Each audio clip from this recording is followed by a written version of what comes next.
A'udzu billahi minasyaitonir rajim. Bismillahirrahmanirrahim. Alhamdulillah rabbil alamin wa bihi nasta'in ala umuri dunya waddin. Wassalatu wassalamu ala asyrafil anbiya'i wal mursalin sayyidina wa maulana Muhammadin wa ala alihi wa sahbihi ajmain. Subhanakallahu la ilma lana illa ma 'allamtana innaka antal alimul hakim.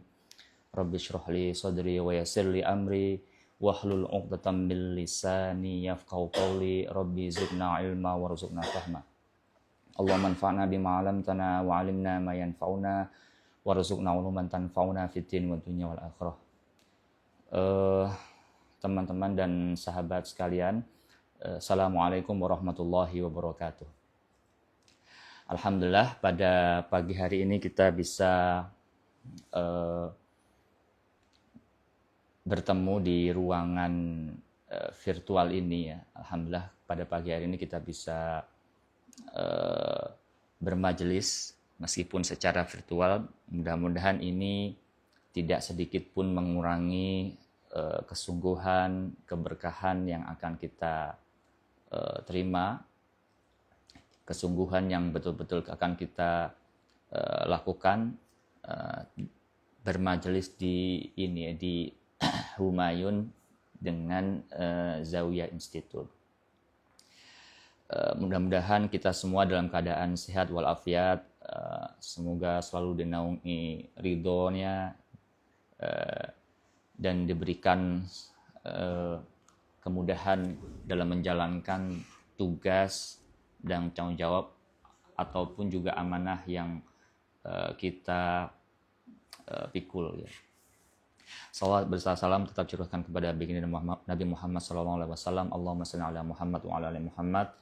Beliaulah teladan utama dan beliaulah yang selalu dinantikan syafaatnya fi yaumil akhir. Teman-teman sekalian, pada pagi hari ini insya Allah kita akan belajar bersama gitu ya tentang satu kitab yang dikarang oleh Al-Imam Abu Hamid Al-Ghazali, diberi judul yaitu tentang Risalah Ayyuhal Walad. Kitab ini mungkin di beberapa platform, beberapa kesempatan, beberapa majelis sudah sering dibahas gitu ya. Namun tidak mengapa, insya Allah kita akan coba ulas kembali di platform ini di Zawiyah Institute bersama dengan Humayun. Baik, sebelum kita mulai mari kita membaca suratul Fatihah. A'udzubillahi minasyaitonir rajim. Bismillahirrahmanirrahim. Alhamdulillahirabbil alamin arrahmanir rahim maliki yaumiddin. Iyyaka na'budu wa iyyaka nasta'in. Ihdinas siratal mustaqim. Siratal ladzina an'amta 'alaihim ghairil maghdubi 'alaihim waladdallin. Amin. Buku yang akan kita gunakan di sini ada beberapa ya. Ada yang versi cetak yang ada di tangan saya ini. Kemudian ada yang versi elektronik ya. Teman-teman bisa mengakses ataupun bisa mencarinya di berbagai macam web ataupun berbagai macam media yang itu tidak sedikit yang menyediakan PDF dari kitab Ayyuhal Walad. Baik, kita langsung mulai saja ya teman-teman ya, biar tidak terlalu memakan waktu yang terlalu banyak. Bismillahirrahmanirrahim. Wa bihi nasta'in. Alhamdulillahirabbil alamin wal 'aqibatu lil muttaqin wassalatu wassalamu ala nabiyhi Muhammadin wa ala alihi washabihi ajmain. Di dalam kitab ini, kitab yang ada di dalam di depan kita ini mula-mula kitab ini menyajikan satu seperti kronologi gitu ya. Kronologi di mana kitab ini ditulis, apa yang menjadi sebab kitab ini ditulis ya.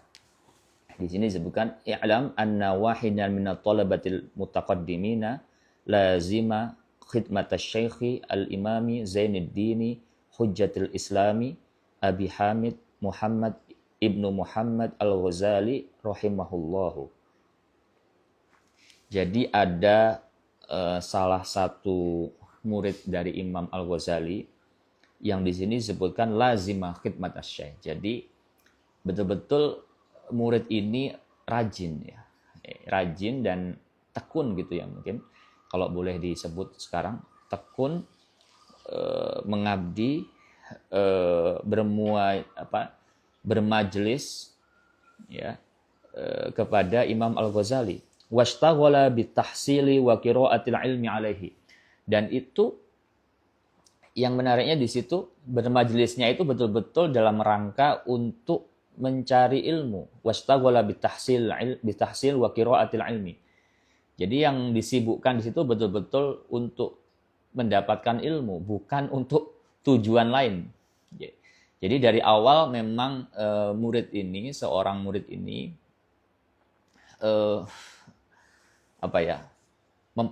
bukan memposisikan, memang niatan awal, tujuan awal, qasduhu, ya, tujuan utamanya itu adalah untuk mencari ilmu. Kepada siapa? Ya tentu saja kepada Imam Al-Ghazali. Qiraatil ilmi wa qiraatil ilmi alaihi, kepada Imam Ghazali.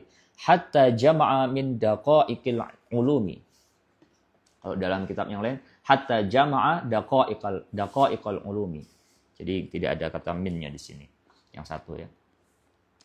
Jadi kalau di yang satu menyebutkan bukan satu. Di dalam kitab ini menyebutkan bahwa seorang murid ini itu bahkan sudah belajar banyak kepada Imam Ghazali sehingga beliau ini tahu, atau mungkin dalam bahasa sekarang mungkin menguasai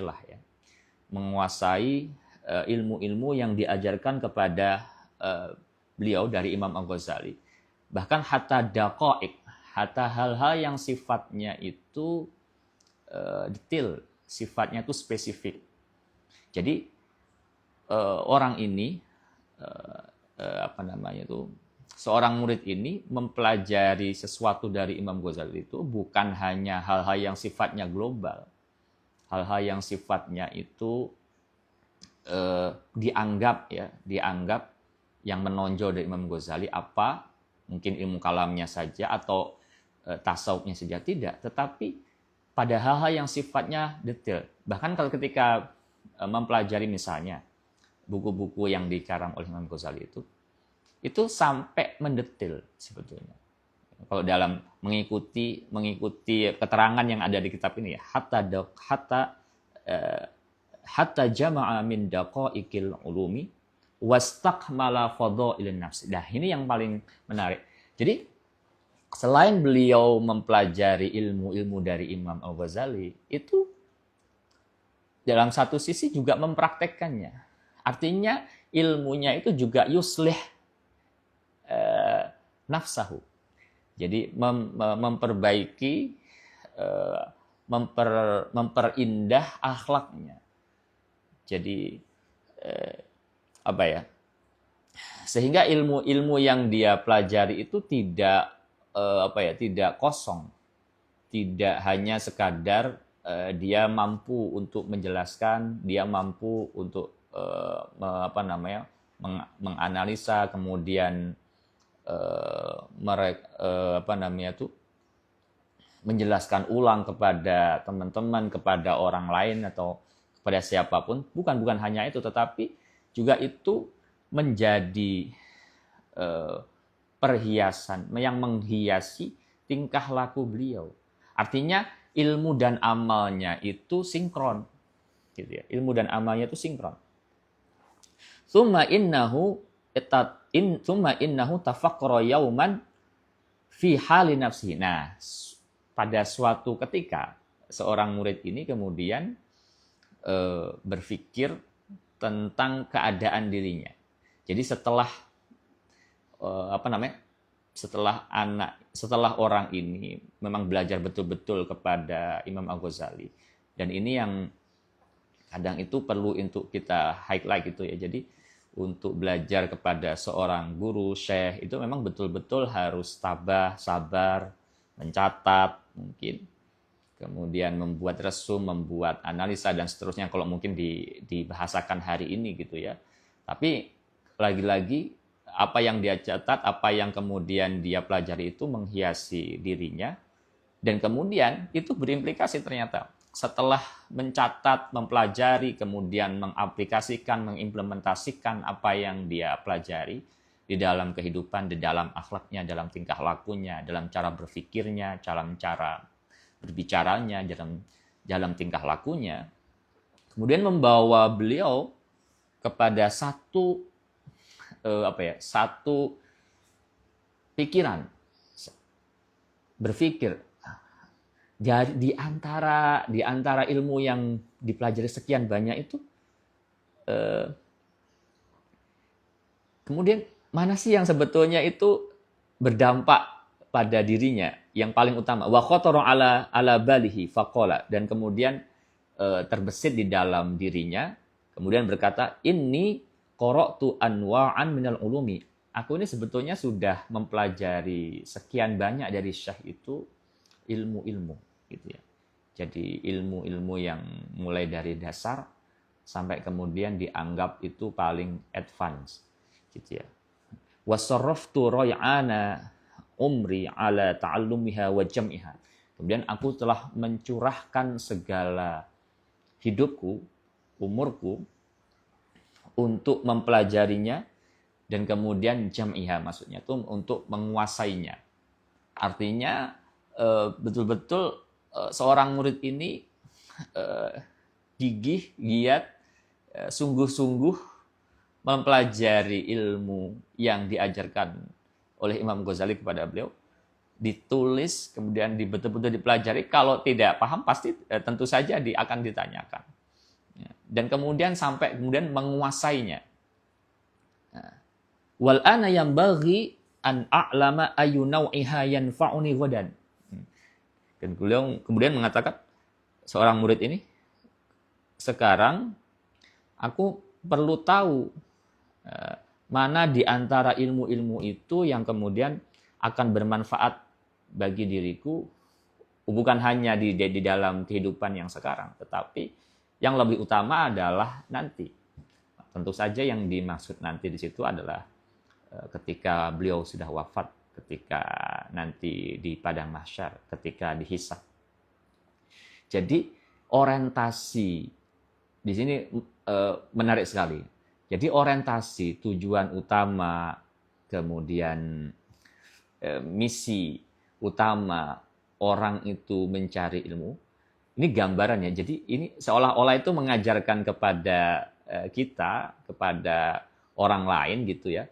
Kalau mencari ilmu itu sebetulnya bukan semata-mata karena untuk satu tujuan khusus yang sifatnya tidak kekal. Maksudnya untuk tujuan sesaat gitu ya. Bukan.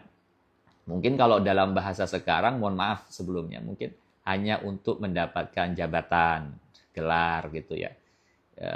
Boleh nggak ya? Ya itu boleh saja, tapi kan gini, gelar itu untuk apa kan gitu ya. Pangkat jabatan itu untuk apa kemudian kan. Apalagi di zaman yang semacam ini, orang tidak sedikit yang lebih dahulu melihatnya itu kepada gelar, kepada pangkat, kepada jabatan. Mungkin gelarnya mentereng gitu ya. Mungkin lebih dipertimbangkan ketika ingin mengadakan sesuatu, ingin memimpin suatu institusi, ingin memberikan keputusan, ingin memberikan ide dan seterusnya. Mungkin di satu sisi itu akan dipertimbangkan. Tapi lagi-lagi di sini seorang murid ini seakan-akan memberikan satu pelajaran. Ya seolah-olah mengatakan, ya nggak apa-apa kalau kamu seperti itu, tapi di antara itu mana yang sebetulnya kemudian membawa kepada kebaikan diri kamu nanti di akhirat. Kebaikan diri seseorang itu di dalam kehidupannya setelah kehidupan yang ada di alam semesta ini. Wa yu'nisuni fi qabri. dan kemudian menolong di dalam kuburanku. Artinya ilmu itu menemani dirinya di dalam kehidupan setelah kehidupan di dunia ini, maksudnya di alam barzah atau di dalam kuburan itu. Artinya ke apa namanya? Masya Allah. Masya Allah. Syukuran Ustaz. Nah, ini kopinya sudah sampai. Terima kasih Ustaz. Jadi wayuk nisun, saya lanjutkan. Wayuk nisuni fi qabri, dan menemani di dalam kubur. Artinya ilmunya itu bukan hanya berhenti di dunia untuk kemanfaatan dunia, untuk dia mengeksplorasi alam semesta, tapi kemudian dia itu menemani sampai kemudian wafatnya itu. Tentu saja yang dimaksud di sini ilmu yang kemudian membawa kepada amal, yang amalnya itu membawa kepada ketaatan, gitu ya, pada ketaatan. Wa ayyuha la yanfa'u hatta atrukahu. Dan mana di antara ilmu-ilmu yang saya pelajari ini yang sekiranya itu kurang bermanfaat, sehingga kemudian perlu untuk apa ya? Ya mungkin ini bahasa yang digunakan atrukahu kan, kalau diterjemahkan secara bebas itu adalah meninggalkan. Maksudnya di sini adalah mereparasi, maksudnya itu memperbaiki di antara ilmu-ilmu yang tidak membawa kebaikan itu, mana sebetulnya yang sisi celah itu yang mungkin perlu untuk diperbaiki, sehingga kemudian ilmu yang dipelajari itu tetap membawa kepada kebaikan, tetap berdampak kepada dirinya untuk berbuat baik, gitu ya. Kama qala Rasulullah sallallahu alaihi wasallam, Allahumma inni a'udzubika min ilmin la yanfa. Sebagaimana yang disabdakan oleh baginda Nabi Muhammad sallallahu alaihi wasallam, aku berlindung kepada Allah, ya Allah, aku berlindung kepadamu dari ilmu yang tidak bermanfaat. Ya. Jadi doa permohonan seorang murid itu bukan di sini yang sebagaimana yang diajarkan oleh baginda Nabi melalui hadis ini, bahwa meminta ilmu itu ilmu yang bermanfaat.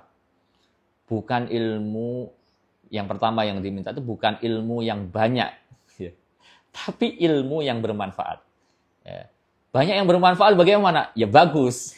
ya itu sangat bagus kan gitu. Tapi yang paling utama di situ adalah sisi kebermanfaatannya. Nah, jadi kalau orang misalnya mau belajar kemanapun, ingin mempelajari apapun, ya harus memiliki standing point, harus memiliki tujuan, visi, misi yang utama. Itu ketika dia mempelajari itu akan memberikan dampak yang positif bagi dirinya maupun lingkungannya, bagi dirinya maupun orang lain. Sehingga ketika itu ada dalam visinya, itu ada dalam orientasi dirinya, dia betul-betul akan melahap, akan mencari, akan menggali ilmu yang dia pelajari itu dengan sungguh-sungguh, dengan tabah, dengan sabar gitu ya.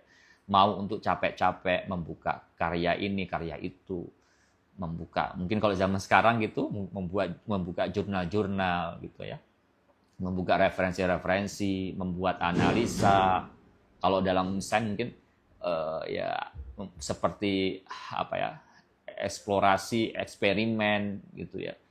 Jadi eksperimen itu kemudian betul-betul diperhatikan, dibuat analisanya, diperhatikan perhitungannya, sehingga apa yang dia pelajari itu betul-betul akan memberikan manfaat yang lebih banyak bagi dirinya maupun bagi orang sekelilingnya, orang sekitarnya maupun lingkungannya. Tidak sedikit ya kita melihat itu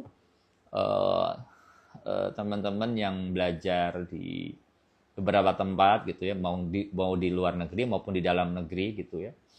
Kemudian ketika kembali kepada kampung halamannya, kembali ke desa-desanya, itu berusaha untuk kemudian mengimplementasikan apa yang dipelajari di kampus tempat di mana dia mempelajari, menggali ilmu yang gitu ya. Entah itu melalui terobosan-terobosan di bidang tertentu, mungkin dalam peternakan, dalam pertanian, dalam apa ya, sistem pengairan dan seterusnya. Yang itu justru membuahkan kebermanfaatan yang lebih luas bagi khalayak ramai. Jadi bukan hanya semata-mata bagi dirinya, tetapi di situ ada kesadaran untuk kemudian memberikan dampak yang positif bagi orang lain. Tentu saja yang itu juga berimplikasi kepada dirinya gitu ya.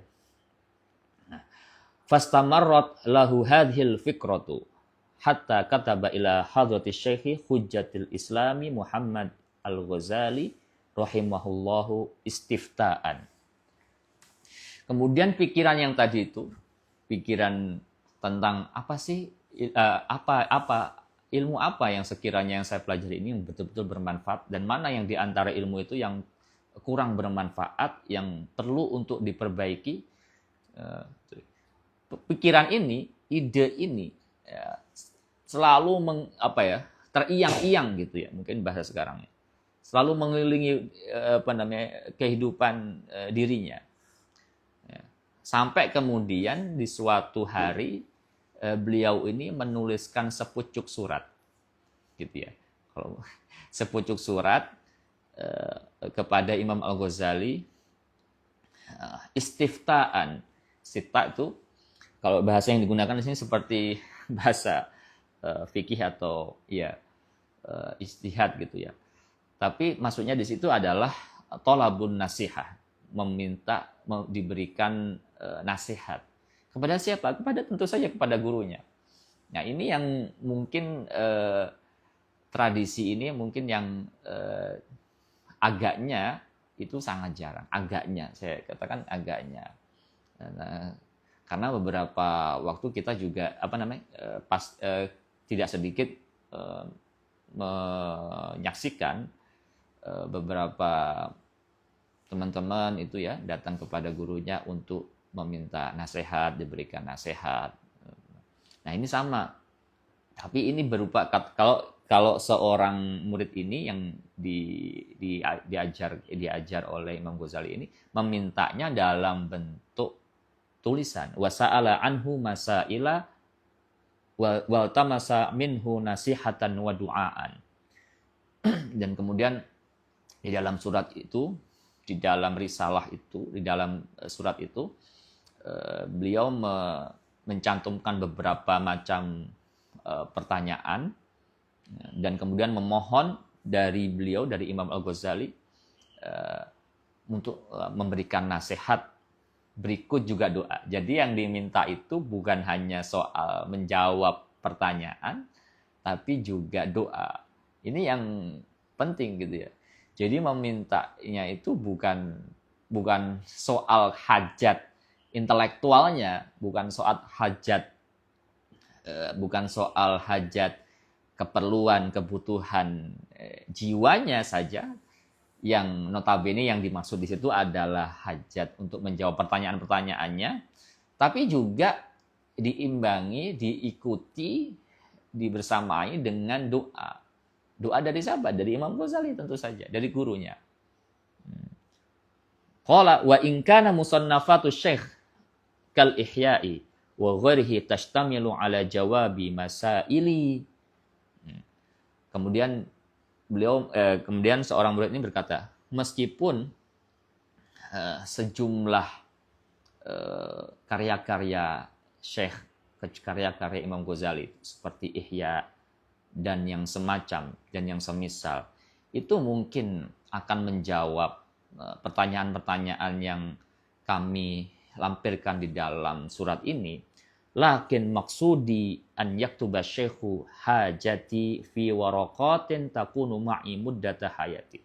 Tapi maksud kami memohon dengan segala hormat kepada syekh, kepada Imam Ghazali di sini maksudnya, untuk menuliskan khusus untuk dirinya gitu ya, tentang beberapa lembar, maksudnya tuh risalah khusus gitu ya, min fi waraqatin takunu ma'i muddata hayati.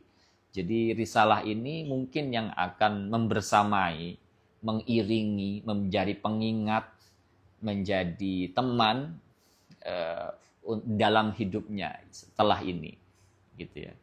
Wa a'malu bima fiha muddata umri insyaallah taala.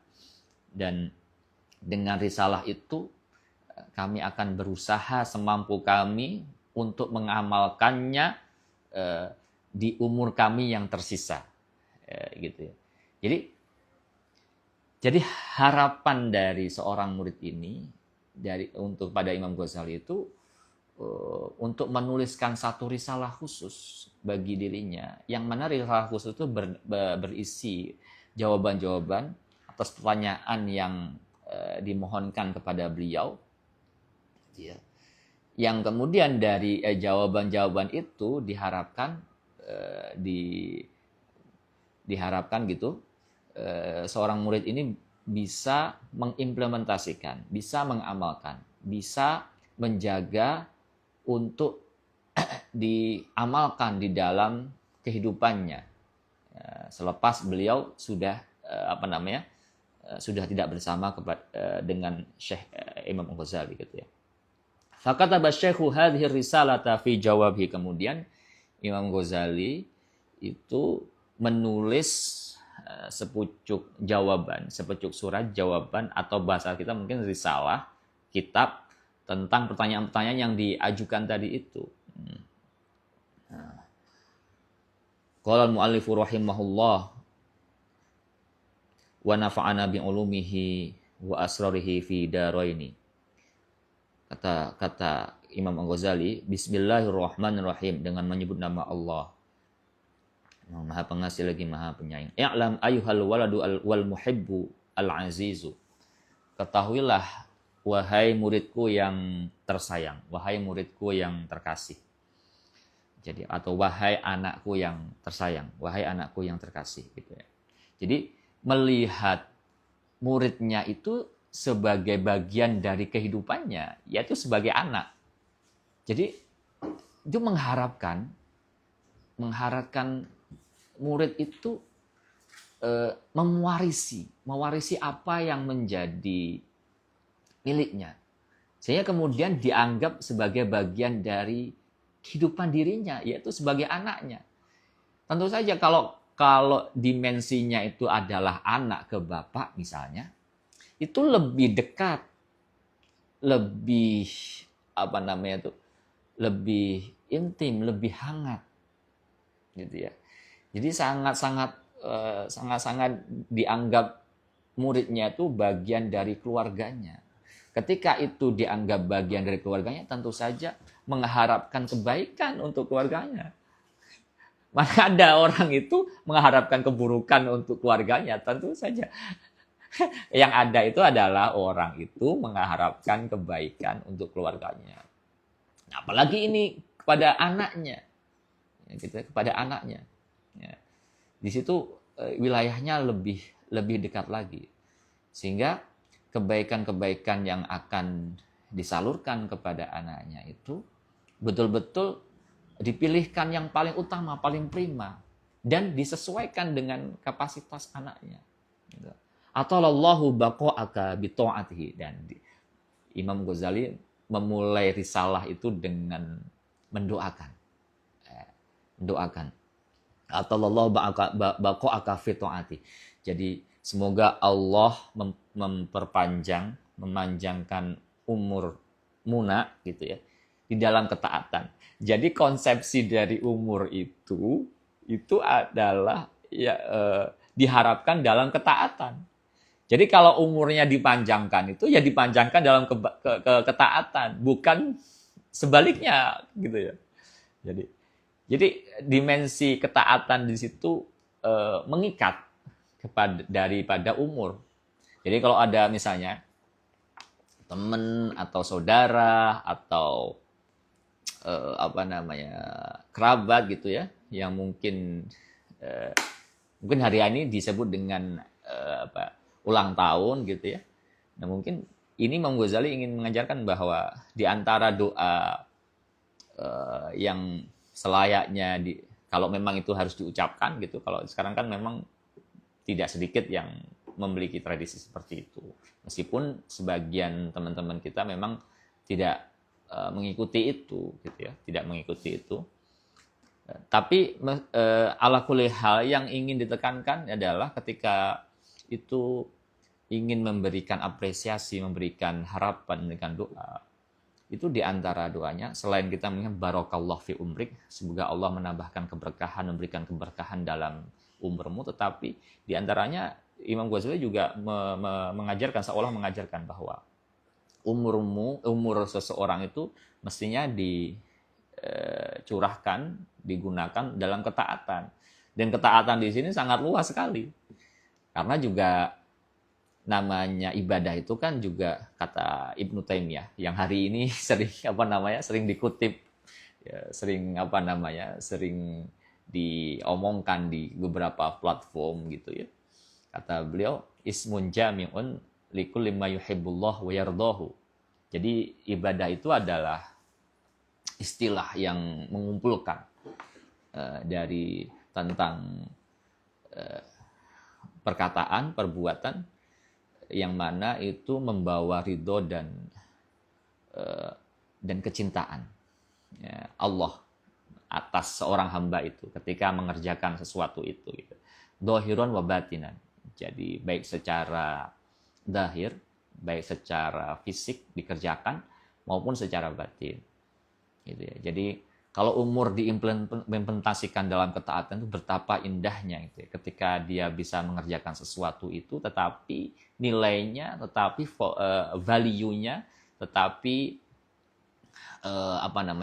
warnanya itu adalah ketaatan. Itu sangat indah sekali. Mau misalnya teman-teman yang mungkin ya ada sebagian yang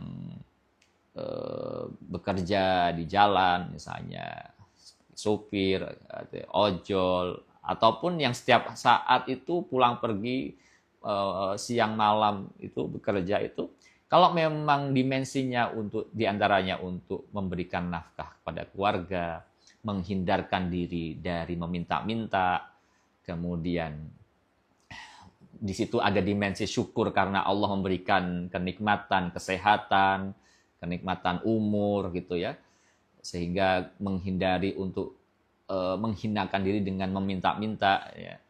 Itu di situ ada kebaikan ya.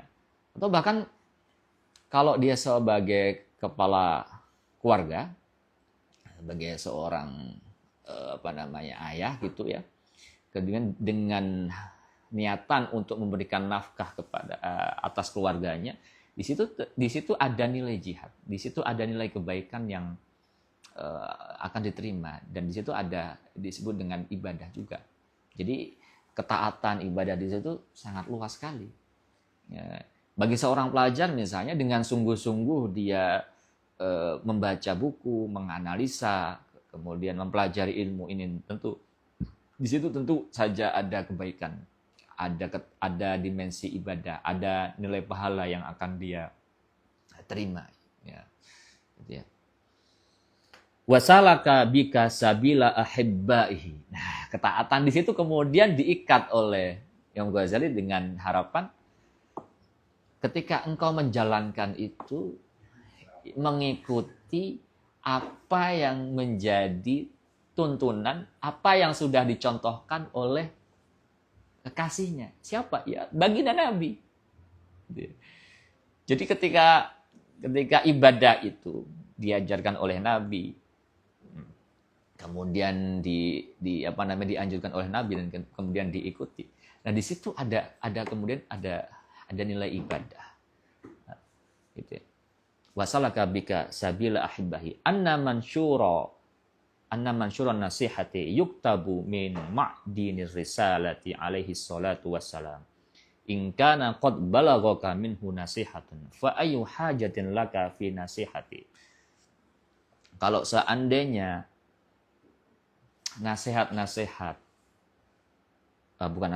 sesungguhnya nasihat-nasihat yang diberikan oleh baginda Nabi berupa petuah-petuah beliau, berupa sabda-sabda beliau, jika itu sudah engkau pelajari, sudah engkau ketahui, jika sudah engkau catat dengan baik, karena ini konteksnya adalah guru dengan murid, fa ayu hajatin laka fi nasi. Kalau itu semua sudah engkau ketahui, sudah engkau catat dengan baik, terus apalagi yang akan kau harapkan dari diriku, dari nasihatku, gitu ya. Seolah-olah ya kalau mau minta nasihat itu, sabda-sabda baginda Nabi ini sudah lebih daripada cukup. Ya. Pelajaran-pelajaran yang kita uraikan dari sabda-sabda beliau, seperti seolah-olah Imam Ghazali mengatakan situ ya, itu sudah lebih daripada cukup. Wa illam tabluk fakul limadza hasalta fi hadhis sinin al-madiyah.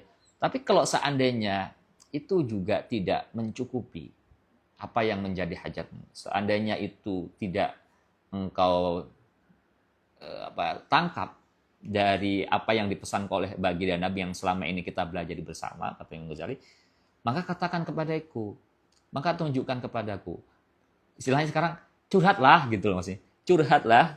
Madza hasalta fi hadis sinin, yang selama ini kita pelajari bersama, engkau berguru padaku itu sebetulnya apa yang engkau dapatkan?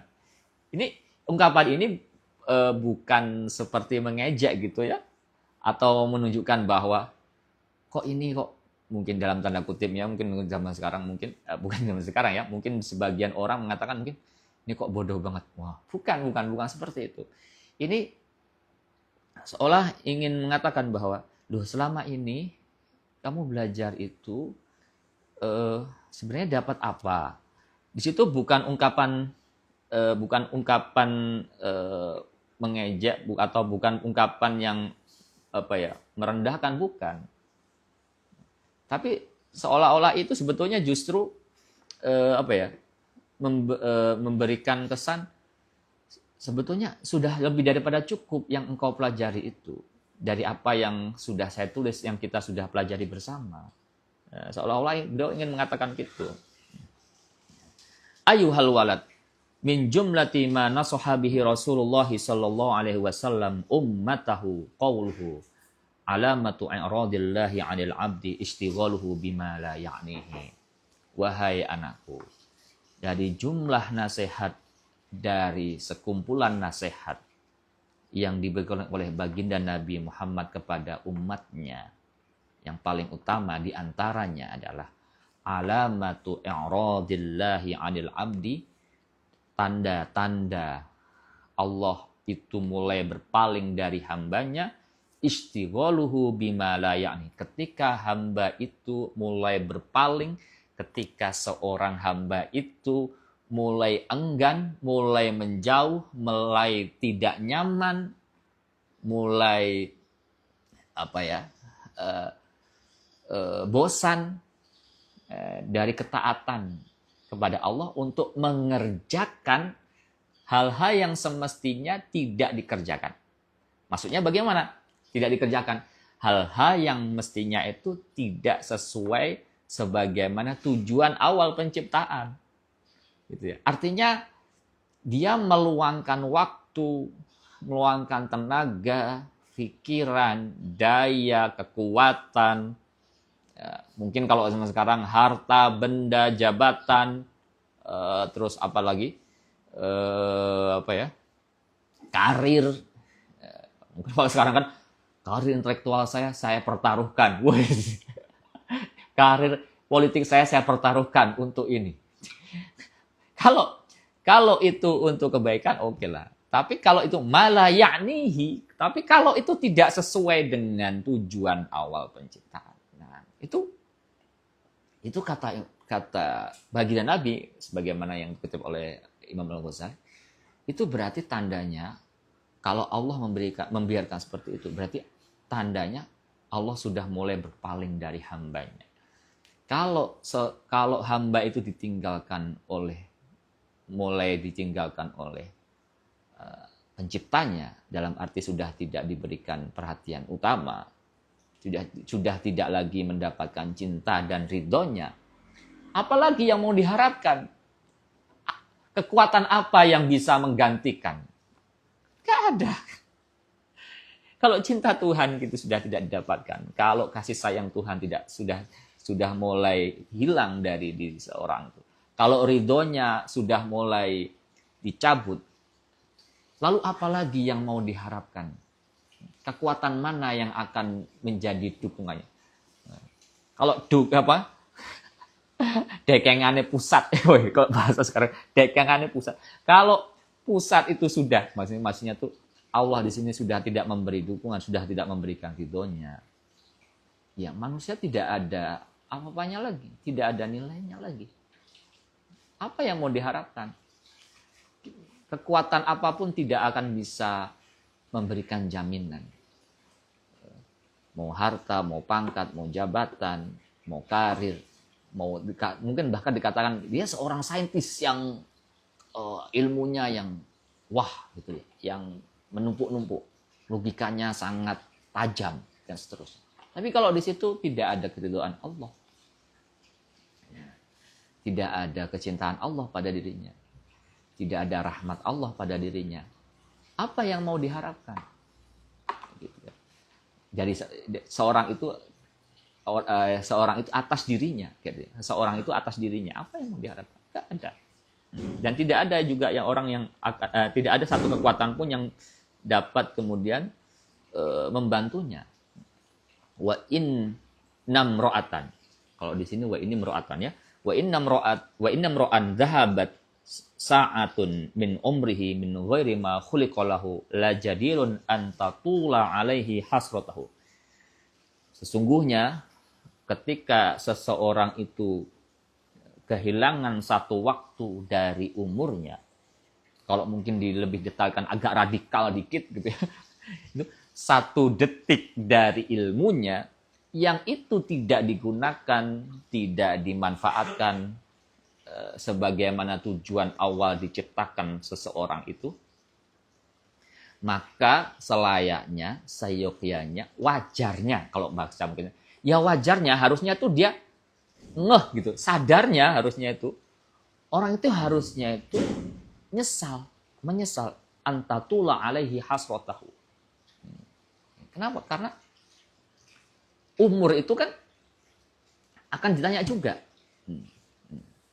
Fima afnahu, kata Rasul kan, umurmu kamu gunakan untuk apa? Dulu. Gitu. Jadi setiap detik itu, kalau dulu ada satu band setiap detik, ya.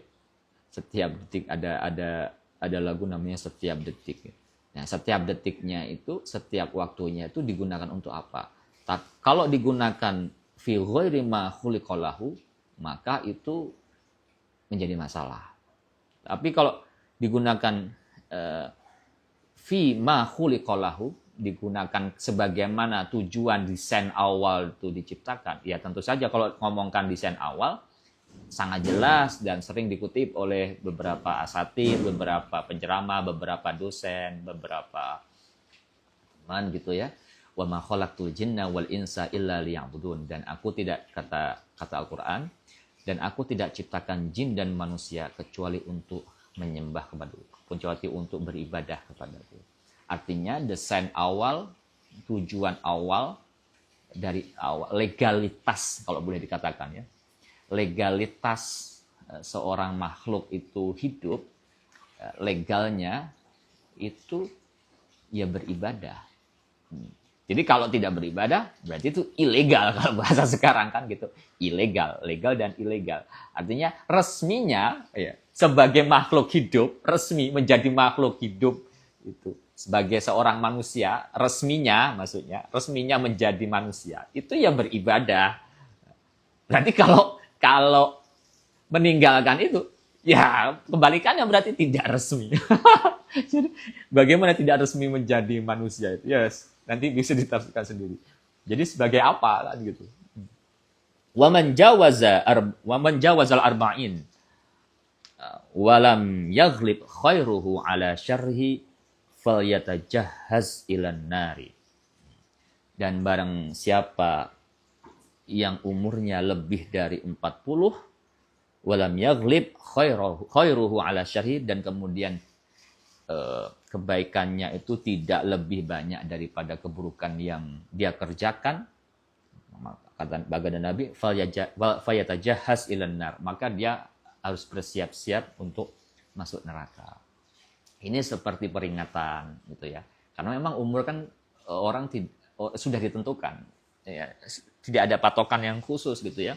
Kalau toh misalnya umur seseorang itu sudah lebih dari 40 ya, selama mudanya sampai kemudian umur 40 itu selalu berbuat baik.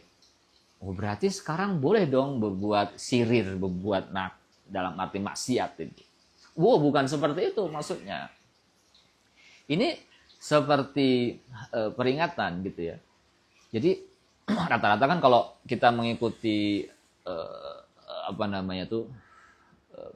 bahasanya mungkin survei, tapi sebetulnya ya kalau dirata-ratakan umat baginda Nabi itu ya seperti umur beliau, umat baginda Nabi Muhammad itu seperti umur, tidak sedikit yang seperti umur beliau ya 60, 70 tuh ya. Atau ya ada yang 80, 100 itu tidak menafikan ada yang semacam itu. Tapi paling tidak ini memberikan gambaran gitu ya. Ketika umur lebih dari 40 itu sebetulnya harusnya lebih tajam lagi, lebih giat lagi, lebih kemudian berintrospeksi lagi, menyongsong kehidupan setelahnya, mempersiapkan lagi. Toh ini juga bukan berarti ini umurnya masih 20-an, masih belasan, masih 30-an. Udahlah, kita hura-hura aja lah, nyantai aja. Nanti tobat tobat tuh di tua aja. Masalahnya orang tuh nggak tahu umurnya sampai berapa. Gitu. Kan gitu. Iya kalau masih diberikan sekian puluh tahun. Toh itu juga apakah bisa menjamin orang itu betul-betul bisa taubat dengan sebenar-benarnya dengan umur yang di atas 40 itu? Kan nggak bisa menjamin. Seorang pun nggak ada yang bisa menjamin. Ya. Ketika umur itu masih muda gitu ya. Kalau kata Imam Nawawi dalam Nashul Ibad itu, jadi Allah itu mencintai seorang hamba yang betul-betul taat, misalnya di umur yang tua, gitu ya. Tapi lebih cinta lagi ketika seseorang itu di saat muda sudah taat, itu jauh lebih dicintai lagi oleh Allah. Ya. Makanya di dalam satu hadis itu kan disebutkan sab'atun yudilluhumullahu la dhilla illa dhilluh. Ada 7 golongan yang akan mendapatkan naungan di hari akhir, di mana hari itu tidak ada naungan, tidak ada tidak ada naungan, bahasa yang digunakan hadis itu. Salah satunya adalah pemuda. Pemuda itu yang taat gitu ya. Itu istimewa. Jadi kalau bahasa agak bebasnya orang tua taat, ya wajar lah karena sudah mau menyongsong gitu. Tapi kalau yang muda lebih taat, nah ini yang lebih istimewa. Nah, mungkin kalau dibahasakan lebih bebas, mungkin bahasa dari Imam Nawawi mungkin seperti itu gitu ya. Ada anak muda taat, beribadah gitu ya, menjalankan apa yang menjadi tuntunannya, giat dalam belajar, giat dalam bekerja, giat dalam menunaikan apa yang menjadi amanahnya, betul-betul berusaha apa yang diamanahkan kepada, berusaha mengimplementasikan, berusaha mengaplikasikan, berusaha menepati apa yang menjadi amanahnya, dan tidak kemudian berusaha tidak sedikit pun terdetik untuk mengkhianati apa yang menjadi amanahnya. Artinya dengan giat, dengan segala daya yang dia punya, berusaha memperjuangkan apa yang menjadi amanahnya. Itu lebih mantap lagi. Lebih betul-betul sangat baik gitu ya. Daripada dibanding yang tadi, yang dimensi yang kedua tadi itu. Kata Nabi, fal yatajahhaz ilan nar. Ini, nah terus bagaimana Pak? Kalau seandainya umur sudah di atas 40, tapi selama di atas sebelum itu banyak maksiat. Nah, ini sebagai alarm, sebagai peringatan. Seolah-olah itu memberikan peringatan. Ya sudah, sekarang umur berapa, ya udah dimanfaatkan dengan baik. Jangan neko-neko lagi. Nah, seolah-olah sabda baginda Nabi ini seolah-olah ingin mengatakan seperti itu ya. Berarti di situ ada kebaikan yang masih Allah inginkan atas diri kamu mungkin ya. Kalau bahasanya sekarang ya. Kenapa dengan umur yang di atas 40 itu seseorang itu masih diberikan kesempatan untuk kembali, untuk berbuat baik, untuk lebih mendekat, untuk kemudian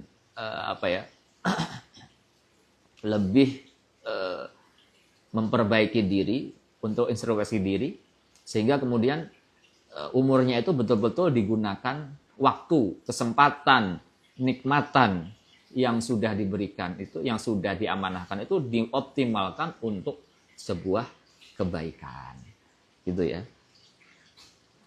Mungkin wa fi hadhihi nasihah kifayatun li ahli ilmi, kata Imam Ghazali, dan nasihat ini sebenarnya lebih daripada cukup untuk mereka yang betul-betul yang berilmu, kata Imam Ghazali. Jadi kalau orang itu betul-betul berilmu, memperhatikan selayaknya, seolah-olah yang mengatakan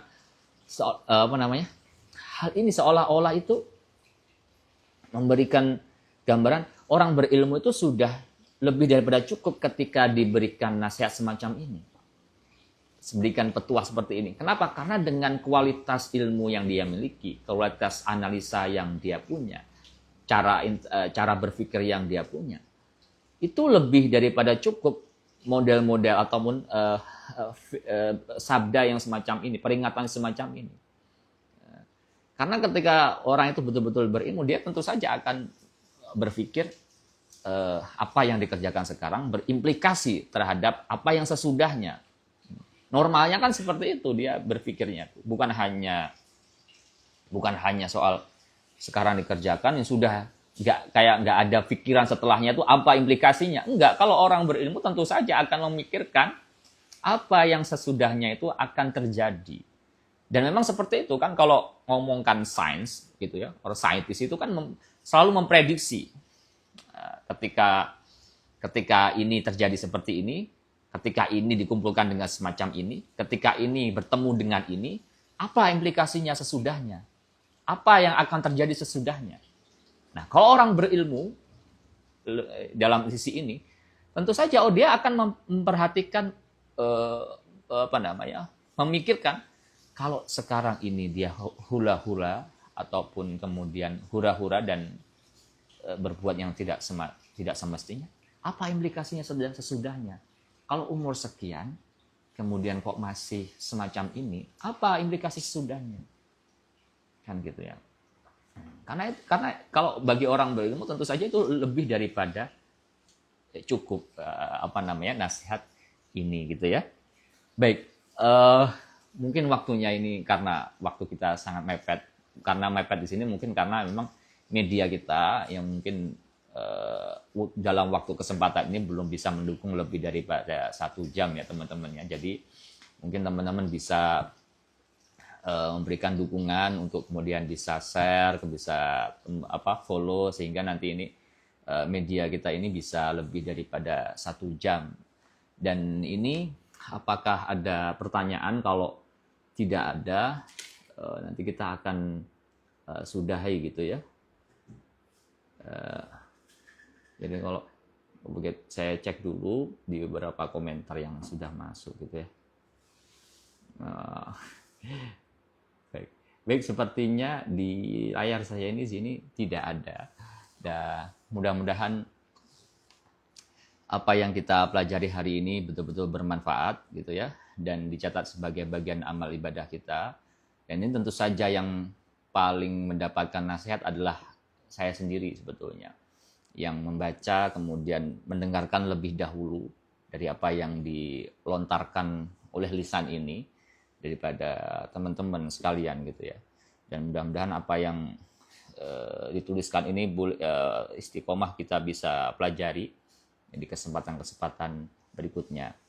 Begitu, mari kita tutup kajian ataupun belajar kita ataupun halaqah kita di pagi hari ini dengan bersama-sama membaca hamdalah. Alhamdulillahirabbil alamin. Subhanakallahumma bihamdika asyhadu an la ilaha illa anta astaghfiruka wa atubu ilaik.